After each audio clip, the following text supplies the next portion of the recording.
ഇത് വയനാട്ടിലെ കൂടൽക്കടവ് എന്ന് പറഞ്ഞ സ്ഥലമാണ് കേട്ടോ. വീടിൻ്റെ തൊട്ടടുത്ത് തന്നെയാണ്. ഞങ്ങൾ രാവിലെ പോയി. നല്ല മഞ്ഞായിരുന്നു, അതുപോലെ ഒരുപാട് വെള്ളം ഉണ്ടായിരുന്നു, ഒരുപാട് ആൾക്കാരുണ്ടായിരുന്നു, നല്ല തണുപ്പായിരുന്നു കേട്ടോ. കുറച്ച് നേരമൊക്കെ അവിടെ നോക്കി നിന്നു, പിന്നെ വെള്ളത്തിലേക്കൊക്കെ ഇറങ്ങി. നല്ലൊരു വൈബ് തന്നെയായിരുന്നു ആ സ്ഥലം കാണാനും പോകാനും ഒക്കെ.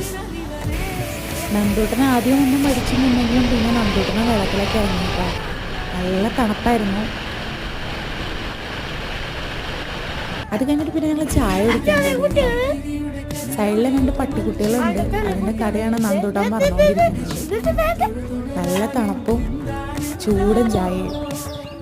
2 പട്ടിക്കുട്ടികൾ അങ്ങോട്ടും ഇങ്ങോട്ടൊക്കെ കളിക്കുന്നുണ്ട്. ഒരു ചേട്ടൻ വടിയെടുത്ത് പിടിച്ച് നിൽക്കുന്നുണ്ട്, ആരെങ്കിലും പിടിച്ച് കടിക്കുമെന്നൊക്കെ ഓർത്തിട്ട്.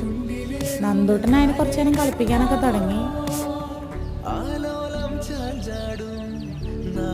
ആ ചേട്ടൻ വന്നു. ചേട്ടൻ്റെ പട്ടിക്കുട്ടികളാന്ന് തോന്നുന്നുണ്ട് കേട്ടോ.